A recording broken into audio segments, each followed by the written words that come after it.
여러분 안녕하세요. 오롱장입니다. 한동안 새해 복 얘기 좀 많이 할 것 같습니다. 또 새해가 맑았으니까요. 기사 하나 보려고 합니다. 시청하시기 전에 구독하기, 좋아요, 멤버십까지 부탁드리겠습니다. 서울 아파트 작년 거래량 9년 만에 최저.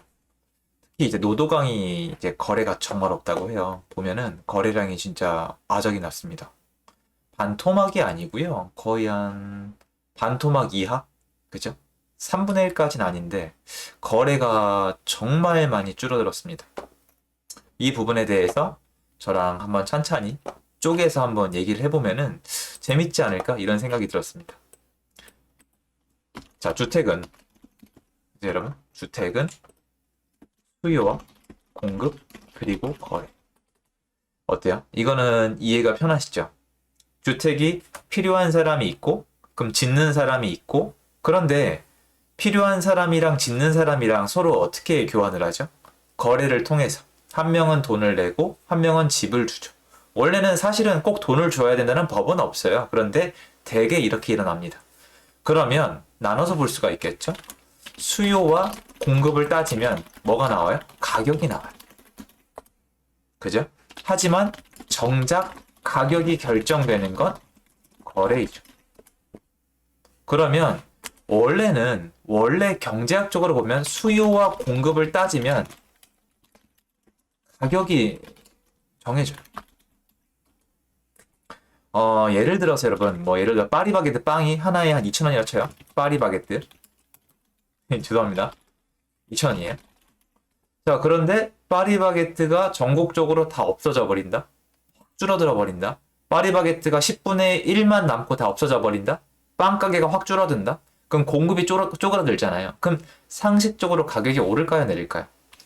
빵에 대한 수요가 그대로 있다는 조건 하에 공급이 확 줄어들면은 빵 가격이 올라가요. 왜? 싸게 팔 필요가 없으니까요. 그러니까 이런 식으로 어떤 재화든지 간에 수요보다 공급이 부족하면은 가격이 올라갑니다. 모든 게 그래요. 심지어 여러분도 그래요. 그러니까 요새 우리 이제 출생률 낮다고 걱정들 많이 하잖아요.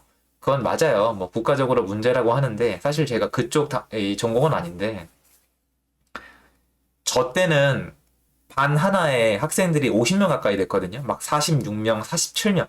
그러니까 관리가 어려우니까 막 때리고 그랬거든요. 요즘은 한 반에 친구들도 적고 뭔가 인권도 중요시하다 보니까 저 때보다는 훨씬 더 좋은 대접을 받거든요. 여기에서부터 보시면 요새 필요한 업종 있잖아요. 개발업자. 개발자들은 연봉이 되게 높아요. 여러분 심한 데는 신입 연봉이 1억 가까이 되고 있어요, 지금. 수요와 공급. 항상 수요와 공급이에요. 항상. 만사가 그래요. 왜? 이게 왜 그러냐면 여러분도 그렇게 살고 저도 그렇게 살거든요. 모든 걸 수요와 공급이라고 따지고 살아요. 좋은 자동차, 좋은 집, 내가 좋아하는 이성은 다 희소성이고 그거에 대한 수요와 공급 때문에 가속도가 붙죠. 예를 들어서 키 크고 멋진 남자애가 있으면은 걔한테 여성분들이 쏠리죠. 거꾸로 예쁜 여성이 있으면 이분에게 남성분들이 쏠리죠. 그러니까 이런 식으로 부가가치가 올라가요. 희소성 때문에. 근데 이건 수요와 공급이에요. 예를 들어서 전국에 벤츠 자동차를 확 풀어버린다. 그러면 벤츠 자동차의 가치는 내려갈 확률이 높아요. 왜? 잘 안 팔릴 테니까 가격을 낮춰야 되겠죠. 자, 그런데 이 모든 설명에 우리가 깜빡하고 있는 게 뭐가 있어요? 네. 그거는 거래가 가능할 때의 얘기예요. 예를 들어 볼까요? 지금부터 자동차 할부 매수 금지. 여러분 딜러분을 만나보시면 자동차를 구입하는 사람의 80% 이상은 대출을 끼고 살아요. 요새 리스도 있고 이거저거 많이 있지만 거의 대출을 끼고 살거든요.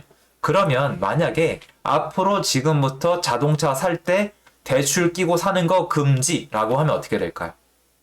분명히 이렇게 됩니다. 판매량이 급감을 할 거예요. 판매량이 급감을 할 겁니다.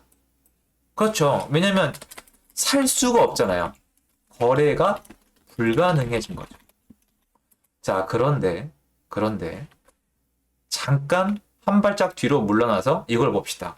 시장에 공급과 수요가 있는데 이게 수요가 줄어든 거예요? 참 재밌는 얘기죠. 이게 결론적으로 수요가 줄어들거든요. 그런데 자동차를 열심히 사고 팔아요. 벤츠 자동차 막 1억 5천 2억 하는 거 여태까지 할부 끼고 펑펑 샀어요.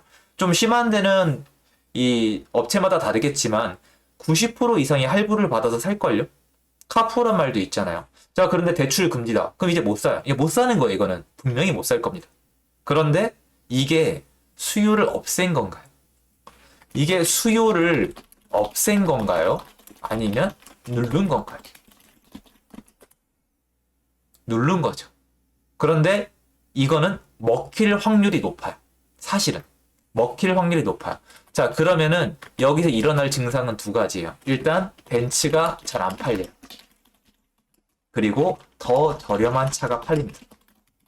왜? 대출이 안 나오니까 내가 가지고 있는 돈으로 낮은 걸 사야 돼요. 대출이라는 건 내 주제와 내 능력을 벗어나서 내 미래의 일부를 뚝 떼다가 지금 와서 활용하는 걸 얘기하는 거란 말이에요. 그러니까 더 이상 그게 안 되겠죠. 그러면 어떻게 되겠어요? 벤츠를 못 사고 더 저렴한 자동차를 살 수밖에 없다는 거예요. 그러니까 벤츠가 잘 안 팔리고 더 저렴한 차가 팔릴 거예요.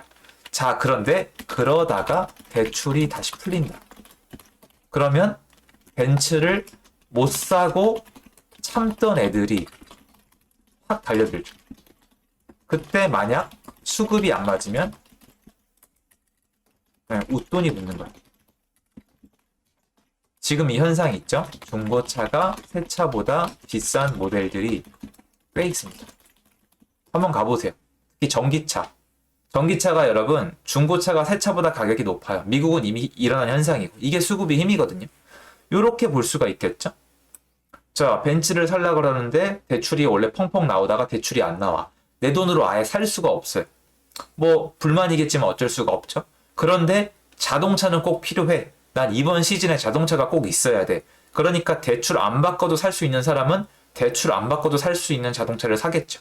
예를 들어서 처음부터 대출이 필요 없던 애들은 그냥 벤츠를 살 것이고 그렇지 않은 애들은 더 싼 자동차를 사겠죠. 여기까진 좋아요. 여기까진 좋은데 그럼에도 불구하고 자동차가 당장 꼭 필요하지 않았던 사람이나 아니면 자동차를 빌려 쓰기로 결정했던 사람들은 추후에 대출이 풀리면 그때 벤츠를 사려고 할 거예요. 근데 이때 좀 불안하겠죠. 살 수 있을 때 사야겠다는 강박관념이 어느 정도 생겨 있을 테니까요. 자, 그러면 수요가 원래 있던 수요를 눌러놨으니까 추후에 시장에 공급이 되어주고 거래가 가능해지니까 수요가 다시 튀어나오겠죠. 그러면 수요가 한 번에 쏠리는 현상이 있는데 이때 만약에 벤츠 자동차의 공급이 충분하지 않다면 웃돈이 붙을 수 있다는 거예요. 이건 이해가 쉬우시죠? 자, 그런데 이게 사실 차 얘기가 아니잖아요. 자동차 얘기가 아니죠. 자, 노도강의 특징이 뭘까요?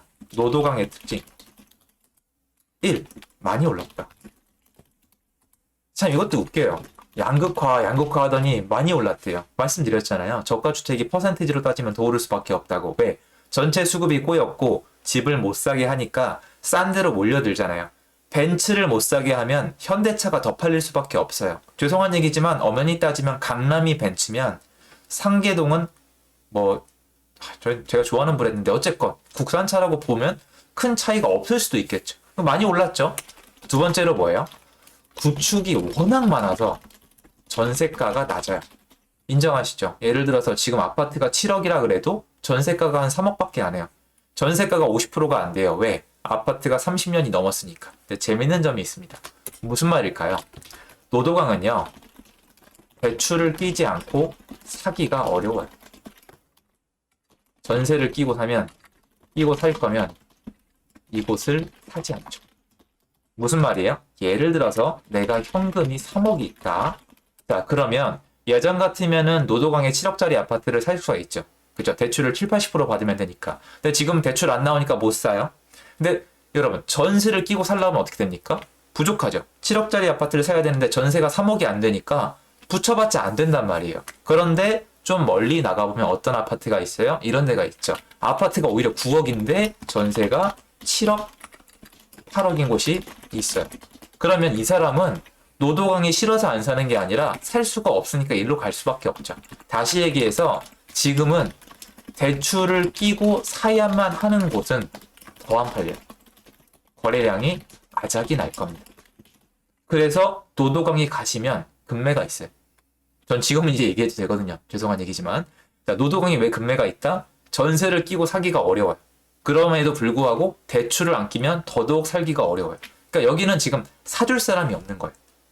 싫어서가 아니라 살 수 있는 능력이 안 된다. 그럼 당연히 이런 곳들은 타격을 입겠죠. 그걸 똑같이 구축인데 잘 팔리는 데 어디 있어요? 소초구, 뭐 압구정동 이런 데 가시면 아니면 잠실, 구축 보시면은 대출 필요 없이 살 수 있는 분들이 빠방빠방 있죠. 재건축가니까. 그런 곳은 팔린단 말이에요. 그래서 지금 시장은 여기저기를 살펴봐도 수요가 없어진 게 아니라 수요가 눌려서 뒤로 눌려 있고 수요가 눌렸음에도 불구하고 급한 분들은 어떻게든 사고 팔고 있는데 그 안에서 낮은 가격 거래, 높은 가격 거래가 공존하고 있는 요상한 시장이라는 거예요. 그럼 앞으로 어떻게 될까요? 여기 답이 있죠. 여기 답이 있죠. 여러분들이 고민해봐는 건 이거예요. 지금 과연 수요와 공급 중에 공급이 더 많은가? 수요가 더 많다면 지금 수요가 거래를 통해서 실현되고 있는 것. 그렇지 않고 눌려 있다면 그 이유는 무엇인가? 대출이죠. 과연 그럼 대출은 지금처럼 계속 눌려 있을 것인가? 언젠가는 풀릴 것인가? 그리고 그 대출이 풀렸을 때 과연 사회적으로 어떤 현상이 있을 것인가? 벤츠차처럼 수요가 한꺼번에 나왔을 때 그만큼 과연 주택이 공급이 이루어지고 있는가를 생각하시면은 미래에 대한 대비를 하시기에 도움이 되실 겁니다. 제 영상 여기까지고요. 도움 되셨으면 좋겠습니다. 감사합니다.